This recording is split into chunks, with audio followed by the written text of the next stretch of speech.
इससे कि पहले हम आज की क्लास स्टार्ट करें, मुझे आपको बहुत इंटरेस्टिंग बात बतानी थी। मुझे तो पहली बार ही मैंने पढ़ा। अभी 2-3 दिन पहले प्रभुपाद जी का तिरुभाव दिवस था, डिसअपीयरेंस डे। तो एक भक्त ने, वो गौड़िया मठ से हैं एक्चुअली, तो उन्होंने मुझे एक भेजा था कुछ आर्टिकल पढ़ने के लिए। तो वो प्रभुपाद जी के जो डिसाइपल रहे थे, जो लेकिन अब पता नहीं, वो शायद गौड़िया मठ में ही भक्ति कर रहे हैं या वहीं से कुछ एसोसिएटेड है। तो उन्होंने वो, उनका आर्टिकल था वो, प्रभुपाद जी के तिरुभाव दिवस पर अ, कैसे क्या वहाँ पर क्या हुआ था, वो सारी चीज़ें उसमें थी। मैं आपको भी फॉरवर्ड कर दूंगी अगर आप पढ़ना चाहें तो। शॉर्ट में बताना चाहूंगी कि क्या हुआ था। कि जब प्रभुपाद जी का तिरुभाव हो गया था, तो जो भक्त थे वो प्रभुपाद जी के कपड़े चेंज कर रहे थे।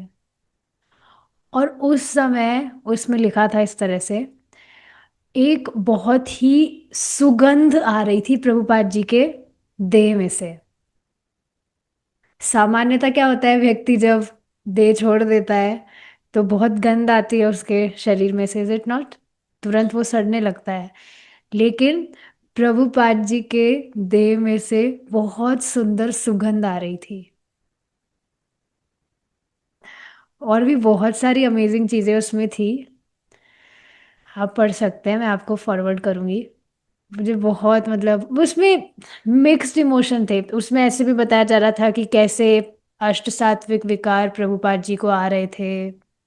जिस तरह से महाप्रभु के विषय में हम पढ़ते हैं चैतन्य चरितामृत से पता लगता है। तो ऐसे कुछ अष्ट सात्विक विकार उन्हें भी आ रहे थे, प्रभुपाद जी को भी। और बहुत सारी चीजें उसमें बताई गई थी, बहुत सुंदर था वो। मेरा तो मन खुश हो गया आज उसको पढ़ के। टेक्स्ट आपको वो थोड़ा लंबा लग सकता है, पर आप उसको जब पढ़ेंगे आपको इंटरेस्टिंग लगेगा, तो आपको पता ही नहीं लगेगा कब खत्म हो गया वो। ठीक है, अब आगे देखते हैं हम।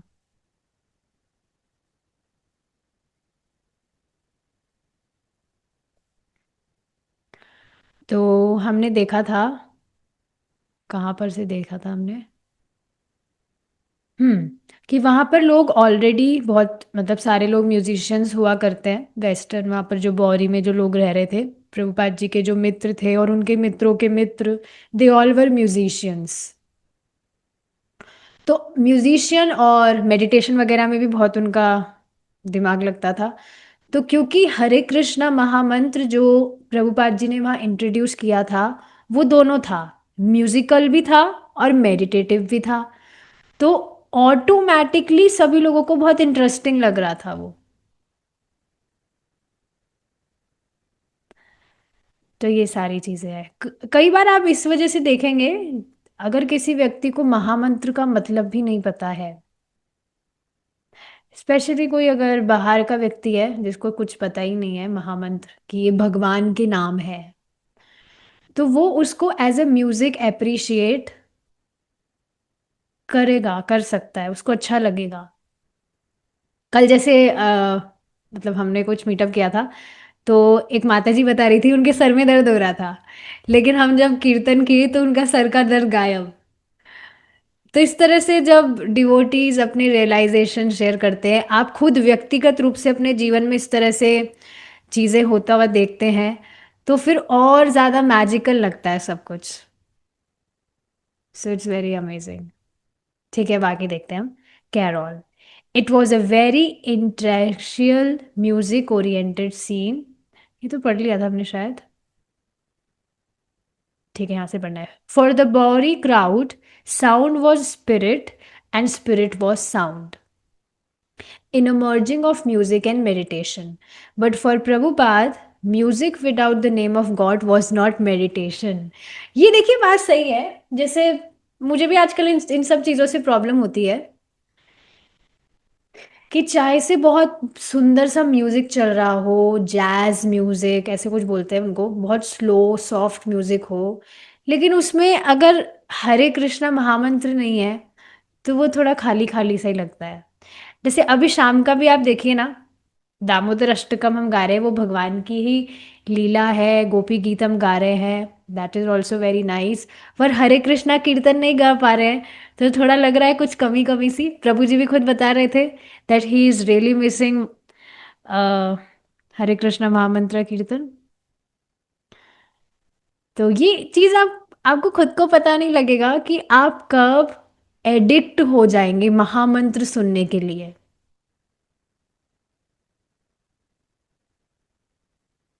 इज वेरी वेरी अमेजिंग कि आपको महामंत्र चाहिए।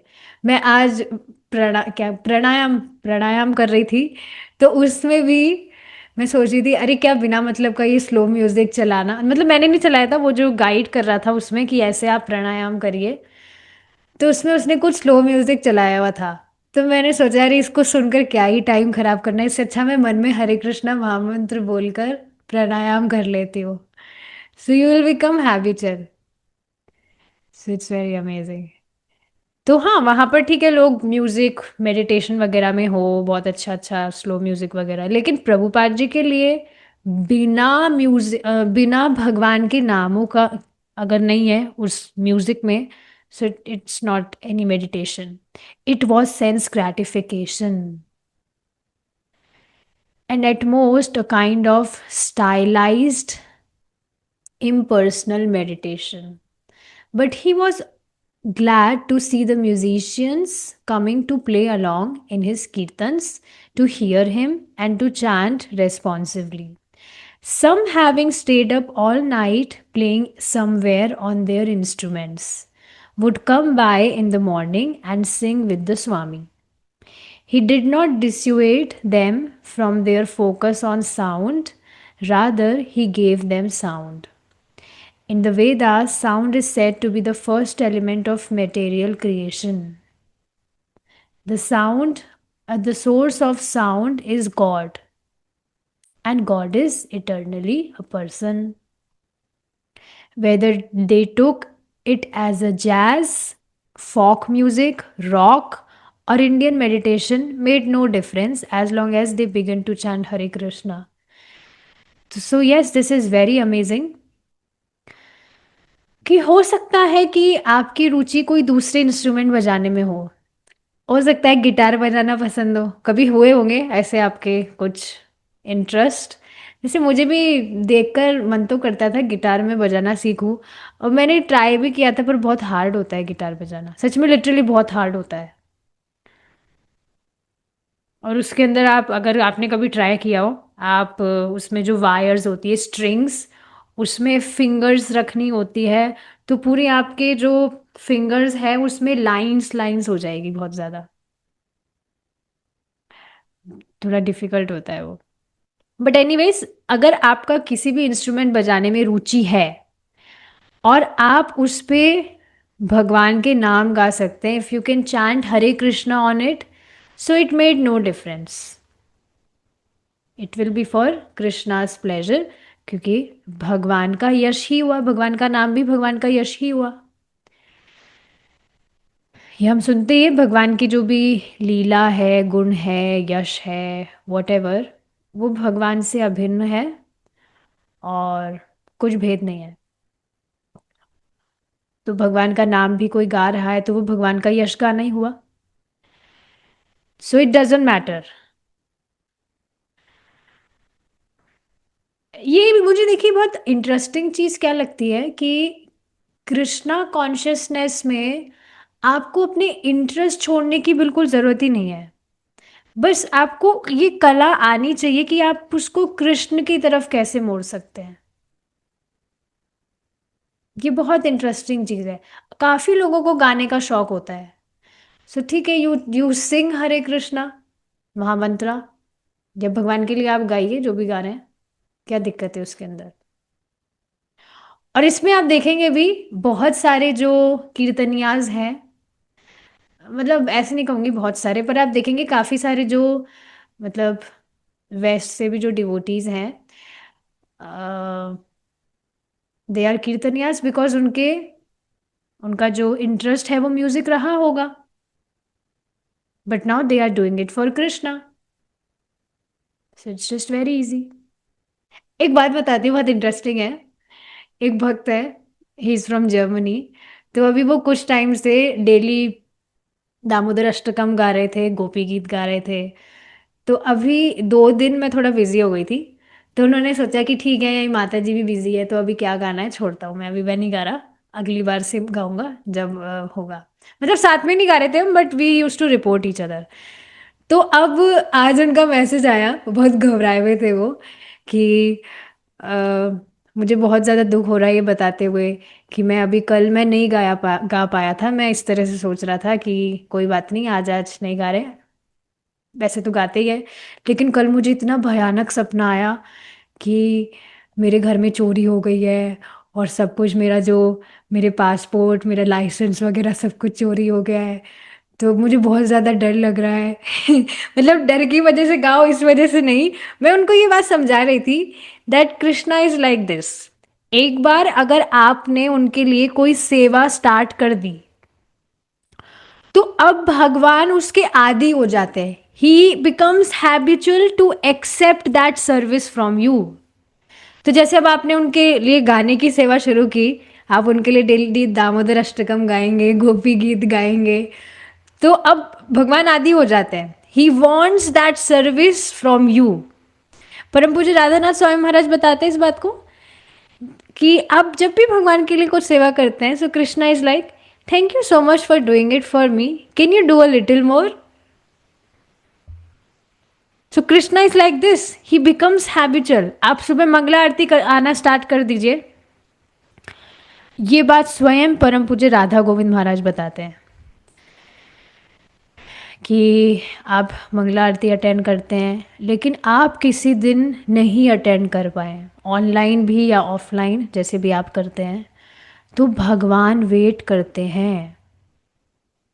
भगवान सोचते हैं कि आज वो मेरा भक्त नहीं आया. मजाक की बात नहीं है, ये स्वयं परम पूज्य राधा गोविंद महाराज बता रहे थे. Krishna is very personal god. वे व्यक्तिगत रूप से सबसे प्रेम करते हैं. आपको दिख रहा होगा कि मंदिर में भीड़ है, बहुत सारे भक्त हैं, तो भगवान सबको सबकी तरह देख रहे हैं. नहीं, भगवान व्यक्तिगत रूप से एक एक भक्त का अटेंडेंस रखते हैं अपने पास, कि कौन आया है. ये भावुकता नहीं है, please try to understand dear devotees. Krishna is a personal God.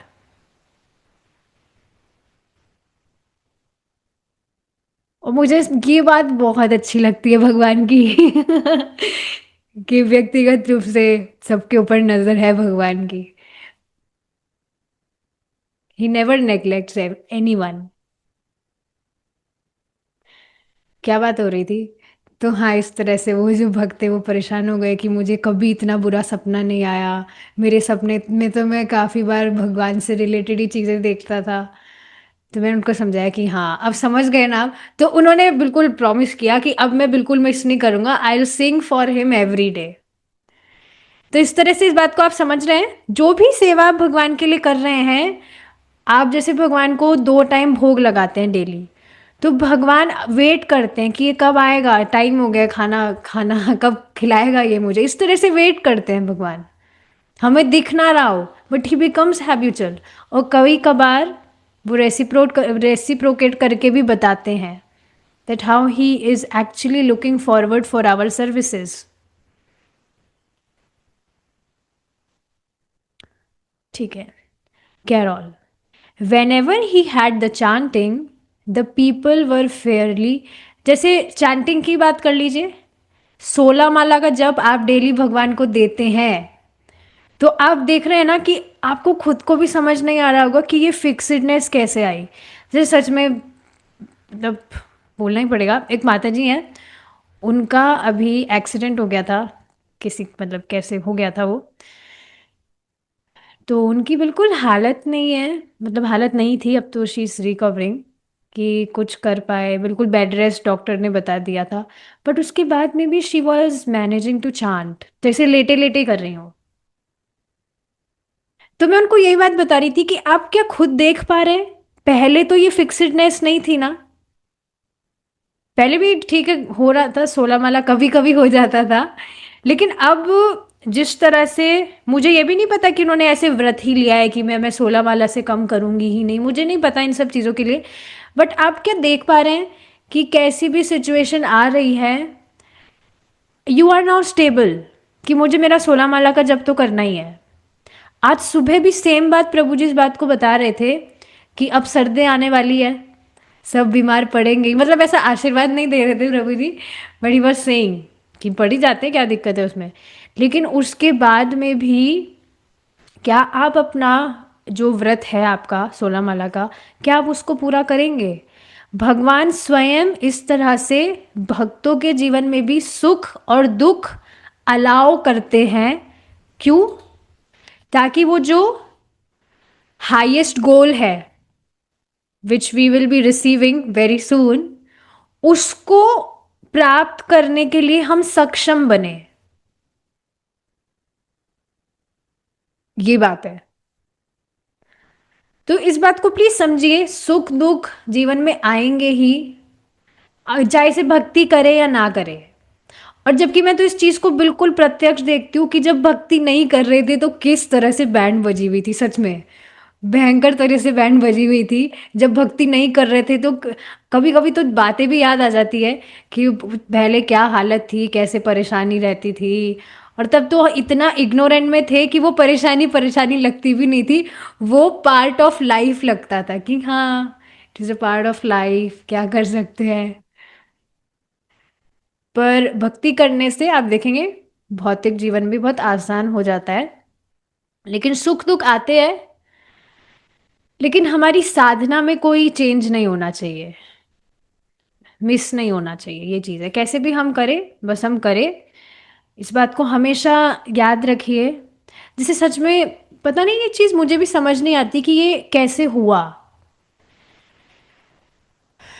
जैसे हमें पता है कि हमें भगवान को प्रसाद अर्पित, भोग अर्पित करके ही प्रसाद हमें पाना चाहिए।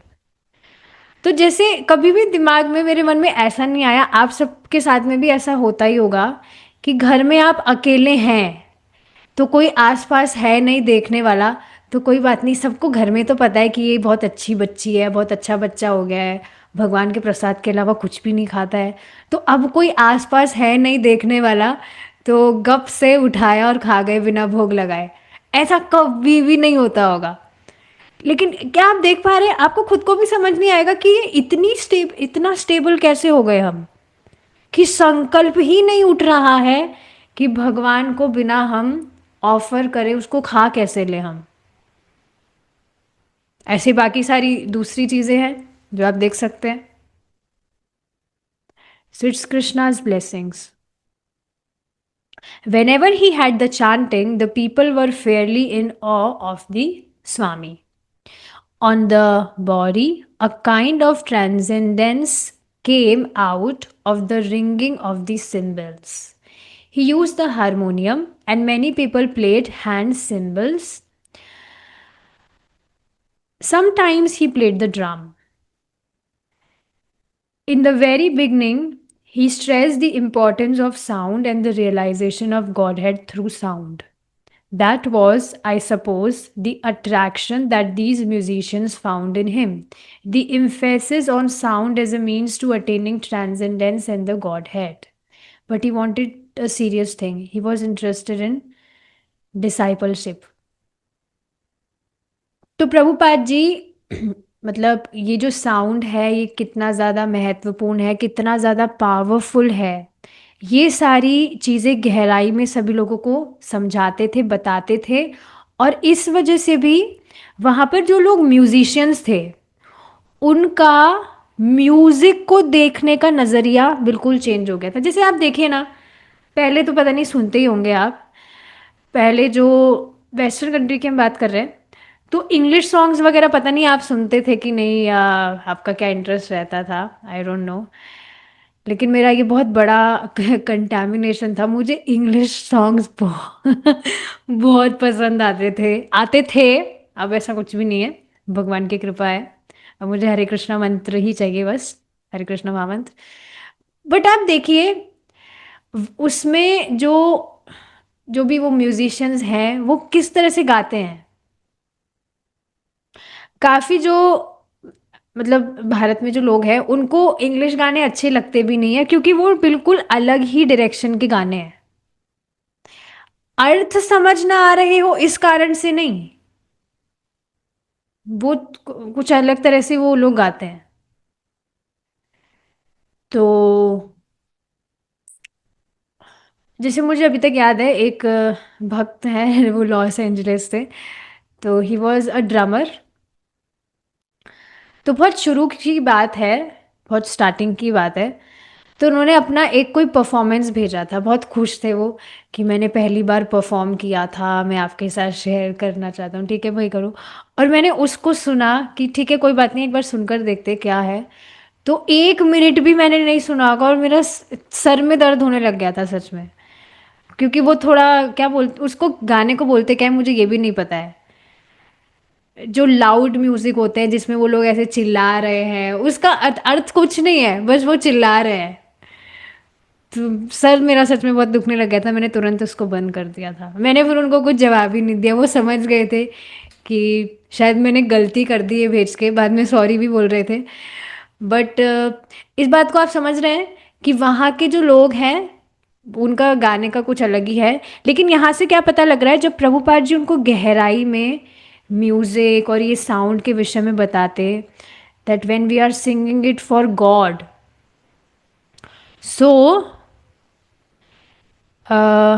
one can attain transcendence from just sound, if we turn towards if we turn it towards God.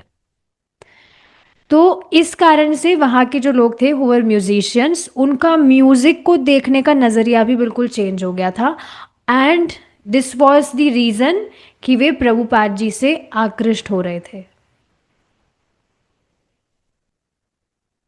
कि वो किस तरह से चीज़ों को समझा रहे थे जो लोगों को समझ भी आ रही थी। But now he was also interested in discipleship.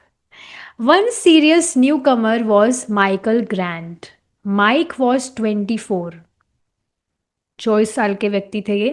His father, who was Jewish, owned a record shop in Portland, Oregon, where Mike grew up. After studying music at Portland's Reed College and at San Francisco State, Mike, who played the piano and many other instruments, moved to New York City along with his girlfriend, hoping to get into music professionally. But he quickly became disenchanted with the commercial music scene. Playing in nightclubs and pandering to commercial demands seemed particularly unappealing. In New York, he joined the Musicians Union and worked as a musical arranger and as an agent for several local groups. Mike lived on the body in an AIR loft on Grand Street. It was a large loft where musicians often congregated for jam sessions.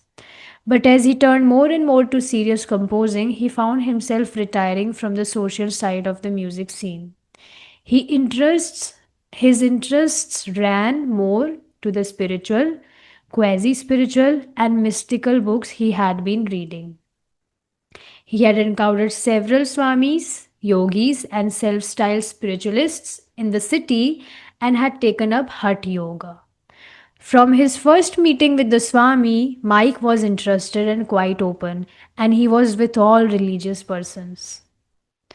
He thought all genuinely religious people were good, although he had he did not care to identify with any particular group.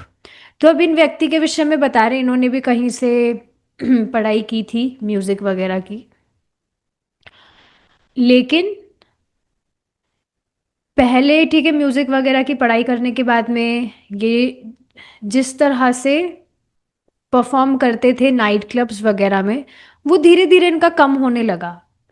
क्योंकि यहाँ से जैसा कि पता लग रहा है that he was reading some religious books, तो देखिए, रिलीजियस बुक्स पढ़ने का मतलब है कहीं ना कहीं व्यक्ति सत्वगुण का अनुशीलन करने लगता है अपने जीवन में।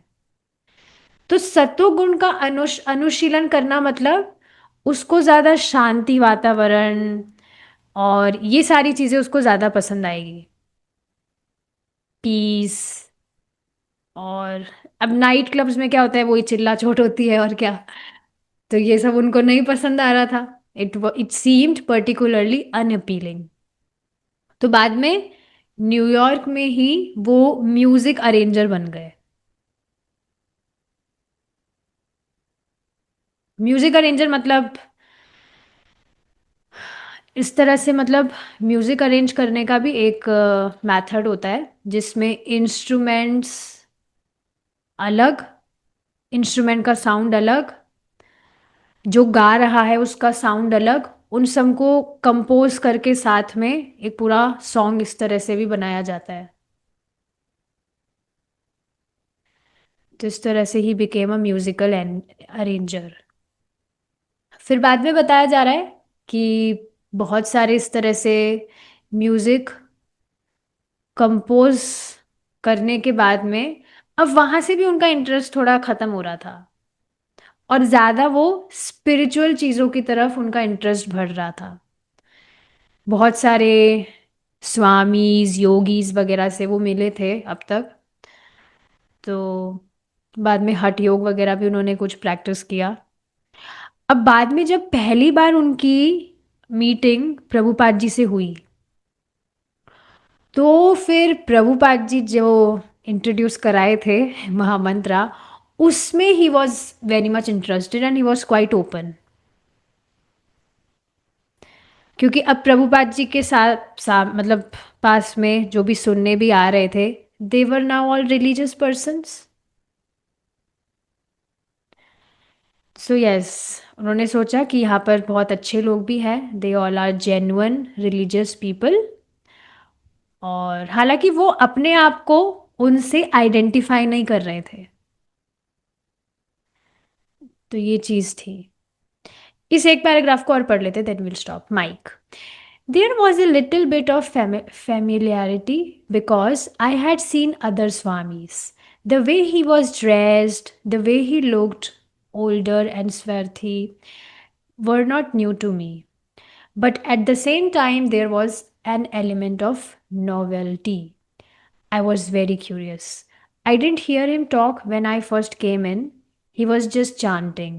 But mainly, I was waiting to hear what he was going to say. I had already heard people chant before. I thought, why else would he put himself in such a place without any comforts? Unless the message he's trying to get across is more important than his own comfort. कितनी सुंदर बात यहाँ बताई जा रही है। और ये व्यक्ति काफी इंटेलिजेंट भी लग रहे हैं जिस तरह से ये बोल रहे हैं। तो देखिए क्या हुआ, प्रभुपाद जी से वो मिले तो काफी सारी चीजों से वो ऑलरेडी फैमिलियर थे, परिचित थे। किस तरह से प्रभुपाद जी ने ड्रेस, उनका ड्रेसअप था सन्यासी ड्रेस। और sannyasis are often, they are old, थोड़े बुजुर्ग वगैरह होते हैं। तो ये सारी चीज़ें मेरे लिए नई नहीं थी। I was very much familiar with all these things. लेकिन एक जो चीज़ थी इनमें अलग, वो क्या थी, नॉवेल्टी। नॉवेल्टी मतलब कि वो जो लेक्चर कथा वो करते थे, प्रवचन। सो ही वॉज वेरी क्यूरियस। उन्होंने अभी तक प्रभुपाद जी को कुछ कहते हुए नहीं सुना था। वो बस उन्होंने सुना था पहली बार जब उन्होंने देखा प्रभुपाद जी को कि वो जप कर रहे थे, कीर्तन कर रहे थे। तो ये कीर्तन वगैरह मतलब जप वगैरह चांटिंग वांटिंग तो मैंने पहले काफी सुनी हुई है।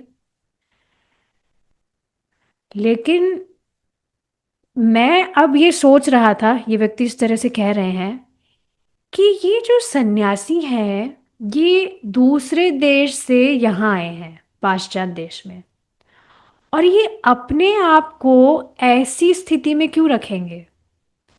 बौरी is not a very nice place, हमने महिमा सुनी थी पहले कैसी जगह है। तो ये व्यक्ति यहाँ पर आकर क्यों रह रहे हैं।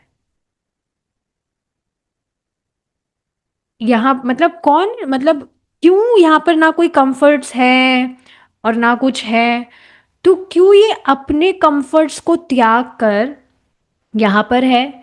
ज़रूर इनके पास में कुछ महत्वपूर्ण है, कोई ऐसा महत्वपूर्ण संदेश ये प्रचारित करना चाहते हैं, इस वजह से ही अपने खुद के कंफर्ट को छोड़कर ये यहाँ आए हैं। इसी से रिलेटेड क्या आपको कोई और स्टोरी याद आ रही है? मैं बताती हूँ, आज याद आ जाएगी, सुनी भी है सबने, I am very confident about it. एक बार क्या हुआ था, एक कोई व्यक्ति था, वो शिव जी का भक्त था।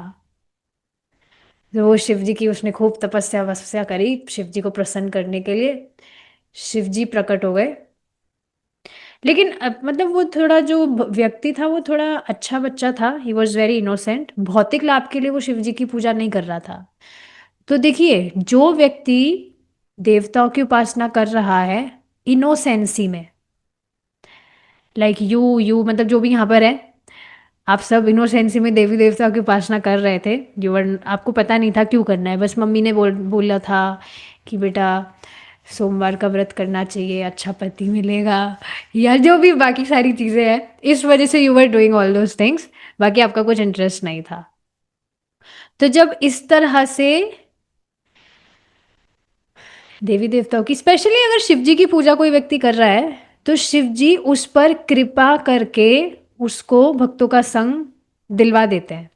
तो वो जो व्यक्ति था वो कुछ इसी इसी प्रकार का था, किसी भौतिक इच्छा के लिए वो नहीं कर रहा था, या कर भी रहा हो पता नहीं, पर हाँ शिव जी ने उस पर कृपा की।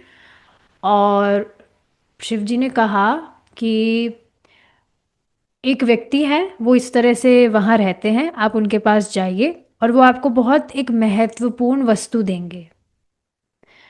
तो वो गए सनातन गोस्वामी जी के पास, सनातन गोस्वामी जी थे वो व्यक्ति गए वहाँ पर, और उन्होंने कहा कि ऐसे ऐसे मुझे शिव जी ने आपके पास भेजा है। क्या बोलते हैं उसको, जो कुछ भी हम अगर टच कर देते हैं उस पत्थर से तो वो सोना बन जाता है, पारसमणि। यस। तो Sanatan Goswami is very nice, he is very amazing, उन्होंने कहा हाँ वो कचरे के डब्बे में पड़ी है, वो मूल्यवान वस्तु, वो आप ले जाइए। अब वो व्यक्ति बहुत खुश, वाह वो मुझे पारसमणि मिल गई, जो भी मैं टच करूंगा I will get so much gold and I will be happy. लेकिन अब वो व्यक्ति भी थोड़ा विचार किए कि भाई अगर ये वस्तु सच में इतनी मूल्यवान होती तो वो व्यक्ति उसको कचरे के डब्बे में क्यों रखे है।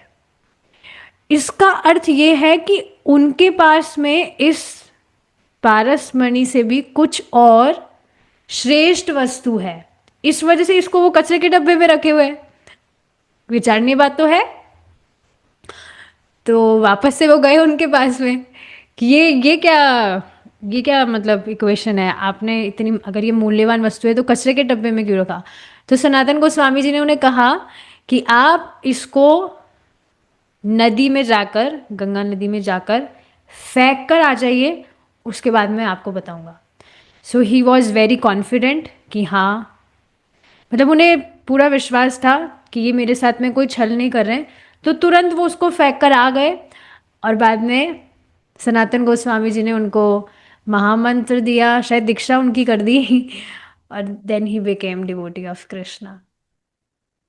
तो इसी तरह से देख रहे हैं आप, ये जो व्यक्ति है, he was also very curious, he was also very smart, कि ज़रूर इनके पास कुछ श्रेष्ठ, he has some very important message to spread, तभी यहाँ पर इस ऐसी जगह में रह रहे हैं जो वास्तव में रहने वाली जगह है नहीं।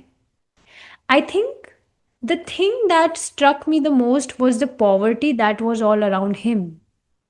This was curious because the places that I had been before had been just the opposite, very opulent. There was a Vedanta center in Upper Manhattan and others. They were filled with staid, older men with their leather chairs and pipe tobacco. हुक्का बोलते हैं क्या पता नहीं। That kind of environment. But this was real poverty. The whole thing was curious. ज़्यादा आश्चर्यचकित करने वाली बातें क्या थी कि किस तरह से वो बिल्कुल मिनिमलिज्म फॉलो कर रहे थे, नो मटेरियल पोजेशंस और कंफर्ट्स एट ऑल, और उसके बाद में भी ही वॉज हैप्पी। तो ये सारी चीज़ें थी जो उनको बहुत क्यूरियस कर रही थी जानने के लिए कि ये चीज़ है क्या।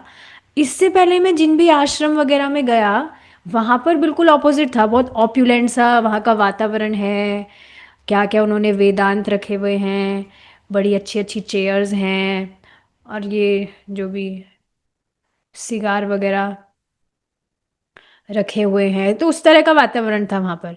लेकिन यहाँ पर it was real poverty, no material possessions at all. तो ये सारी चीज़ें बहुत ही आश्चर्य वाली थी, बहुत इंटरेस्टिंग है। ये एक और पढ़ लेते फिर रुकेंगे पक्का, क्योंकि यहाँ पर देखिए ये लाइन आ गई, तो इसका मतलब है हमें यहाँ पर पोज होना चाहिए। तो ये एक पैराग्राफ और पढ़ लेते हैं। The Swami looked very refined, which was also curious that he was in this place when he talked. I immediately saw that he was a scholar and that he spoke with great conviction. देखिए एक और चीज़ आप देखेंगे, जैसे पता नहीं अगर आपने पहले ही प्रभु जी की ही क्लासेस सुनी हो या किन की क्लासेस आप सुनते थे, लेकिन भक्त क्योंकि अपने खुद के जीवन में भक्ति कर रहे हैं, साधना कर रहे हैं, श्रवण कर रहे हैं, तो क्योंकि उनका खुद का कन्विक्शन होता है that yes I am on the right path, my purpose, मेरा जो पर्पस है वो भगवान को संतुष्ट करना है, तो उस श्रद्धा से यदि वे प्रचार करते हैं तो उनका कन्विक्शन सामने वाले को दिख जाता है। मुझे अभी तक ये बात याद है, शुरू शुरू में ज़्यादा कुछ फिलॉसफी नहीं जानती थी मैं सिर्फ चैंटिंग करती थी, लेकिन चैंटिंग के बारे में मैं सबको बताती थी जिस तरह से, तो सामने वाला व्यक्ति कहता था कि हाँ, आप जिस तरह से बता रहे हैं उससे ही हमको पता लग रहा है कि ये जो हरे कृष्ण महामंत्र चैंटिंग है ये कितना अमेजिंग है। तो ये बात आप समझ रहे हैं, आप खुद भक्ति कर रहे हैं, खुद आप अभ्यास कर रहे हैं, तो उस श्रद्धा से जब आप बोलते हैं, उस ग्रेट कन्विक्शन के साथ, तो सामने वाले को अपने आप ही दिख जाता है कि ये बस ऐसे ही हवा में बातें नहीं बोल रहा है, he is really speaking from his own realization. Realization मतलब खुद उसका अभ्यास किया है अपने जीवन में, तभी बता पा रहा है इस तरह से। तो ठीक है, Prabhupada ji he looked very refined, refined मतलब he was bold, he was confident. तो ये सारी चीज़ें उनको बहुत आश्चर्य कर रही थी कि ये ऐसी जगह पर भी रहकर भी, जैसे अब आप खुद ही सोचिए, खुद को आप एक बार अपनी स्थिति में, खुद को इस स्थिति में रखकर देख लीजिए आप, अगर आप ऐसी जगह छोड़िए तो बहुत ही नीचे जगह हो गई कहीं पर हम, जैसे मुझे अभी तक याद है, मैं बता देती हूँ। पिछली बार, पिछले से पता नहीं बहुत टाइम हो गया अब तो, जब मैं वृंदावन जाना हो रहा था, तो उसमें टिकट कंफर्म नहीं हुई, और जो कौन सी ट्रेन होती है वो पता नहीं कौन सी ट्रेन थी, मतलब जो सबसे अच्छी ट्रेन नहीं होती है, उसमें कोई भी लोग घुस जाते हैं, उस ट्रेन में जाना पड़ा था। And I was so much irritated, इतनी ज़्यादा मैं परेशान हो गई थी, मुझे बहुत गुस्सा भी आ रहा था, मैं बहुत ज़्यादा इरिटेट हो गई थी कि किस तरह से, और इतनी मतलब उसमें ट्रेन में इतनी स्मेल भी आ रही थी, बहुत ज़्यादा दिमाग खराब हो गया था मेरा। लेकिन अब जैसी स्थिति थी उस ट्रेन में, उससे भी बिल्कुल ख़राब स्थिति थी यहाँ पर, कैसे लोग पीकर पड़े हैं, कहीं पर भी लेटे हुए हैं, क्या क्या हरकतें कर रहे हैं, ऐसी चीज़ें थी वहाँ पर। लेकिन प्रभुपाद जी ही वॉज, उस जगह पर भी ही वॉज सो काम, he was so happy, he was so relaxed. तो ये सारी चीज़ें बहुत आश्चर्य कर रही थी। जब वो बात करते तो उनको देखकर ही पता लग जाता that he is a scholar, जिनको शास्त्रों का बहुत अच्छे से ज्ञान है, और जब वो बोलते तो बहुत ग्रेट कन्विक्शन से। Some statements he made were very daring, he was talking about God, and this was all new to hear someone talk about God, क्योंकि गॉड वॉड यहाँ पर वेस्टर्न कंट्रीज में नहीं होता है, लोगों को पता ही नहीं गॉड क्या होता है। एक माता जी प्रभुपाद जी से पूछी थी, व्हाट इज गॉड, ऐसे नहीं पूछी हु इज़ गॉड, भगवान कौन है आप बताइए, बहुत कन्फ्यूज़न है। नहीं, व्हाट इज़ गॉड, गॉड क्या है। I always wanted to hear someone I could respect talk about God. I always liked to hear religious speakers, but I measured them very carefully.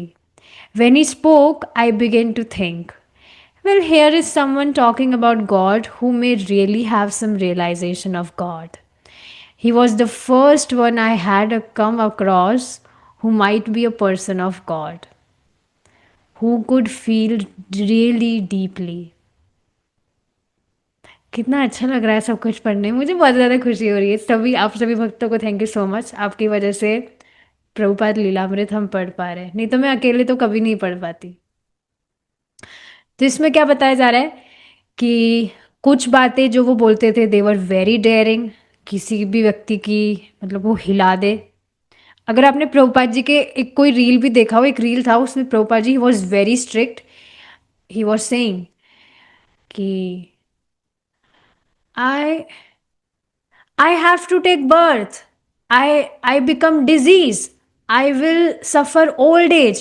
I will die. इस तरह से मतलब थोड़ा boldly Prabhupada ji बोल रहे थे, as if he was chastising people. तो तुम लोग क्यों नहीं समझ रहे हो कि तुम मरोगे, तुम्हें बुढ़ापा आएगा, तुम्हें बीमारी आती है, तुम्हें दोबारा जन्म लेना पड़ेगा। तो क्या ये like are we meant to live like cats and dogs, कि जो कुत्ते बिल्ली है वो नहीं समझ सकते, वो नहीं सोच सकते कि भाई मेरे को मरना क्यों पड़ेगा। तो क्या इसी तरह से हम मर जाए। इस तरह से ही वॉज काइंड ऑफ मतलब थोड़ा बोल्डली बोल रहे थे उस रील में प्रभुपाद जी। तो हाँ, कई बार इस तरह से उनके कुछ स्टेटमेंट्स डेयरिंग होते थे, और वो भगवान के बारे में बात कर रहे थे जहां पर कभी किसी ने भगवान के बारे में बात करी ही नहीं। इस बात को आप समझ रहे हैं, इससे समझ के आ रहा है कि अभी तक ये जिन भी आश्रम में गए भी थे वहां पर भगवान के बारे में बात नहीं हो रही थी कि भगवान एक व्यक्ति है। वहां क्या बातें हो रही थी, निराकार ब्रह्म ज्योति है, उसमें लीन होना है, ये होना है, वो होना है, ये सारी चीजें। सो ही वॉज वेरी हैप्पी, क्योंकि वो सच में चाह रहे थे कि वो कभी किसी ऐसे व्यक्ति से सुने जो भगवान के बारे में बात करते हो। उनको ऑलरेडी रिलीजियस स्पीकर से सुनना बहुत पसंद था, लेकिन वो बहुत ध्यान से सुनते थे सारी चीजें। ध्यान से मतलब जो सामने वाला व्यक्ति बता रहा है क्या वो ऐसे ही हवा में बता रहा है या कुछ एक्सेप्ट करने वाली चीजें हैं भी कि नहीं। लेकिन आप देखेंगे प्रभुपाद जी जो भी बातें बताते हैं उनकी बुक्स में आप देखिए, लेक्चर्स में आप बताइए, देखिए they are so straight forward और लॉजिकल भी होती है। अगर थोड़ा भी व्यक्ति दिमाग लगाकर सोचे विचार करे तो वो एक्सेप्ट कर पाएगा जो भी फिलॉसफी प्रभुपाद जी बताते हैं। So yes, he was very happy कि फाइनली कोई व्यक्ति थे जिनसे उनको भगवान के विषय में सुनने को मिलेगा। एंड ही वॉज, और वो ऐसे व्यक्ति थे जिन्हें कुछ अनुभूति है, कुछ रियलाइजेशन है भगवान के विषय में, ऐसे नहीं कि कुछ भी बोल रहे हैं। और वो कैसे पता चलता था, उनके जिस प्रकार से वे बोलते थे उनके कन्विक्शन से बात पता चलती थी। ठीक है। ये क्या नया टेक्नोलॉजी आ गई, उसमें फोटो भी भेज सकते हैं आप। एक वक्त मेरे को तंबाकू की फोटो भेज रहे हैं, अरे मुझे पता है क्या होता है मतलब वैसे देखा है, ऐसा कुछ एक्सपीरियंस वगैरह नहीं कर गया ही मैं, but yes. So yes, we will stop here now, thank you so much for joining, and we will continue this amazing discussion tomorrow if Krishna is willing. Hare Krishna. Srila Prabhupada की जय।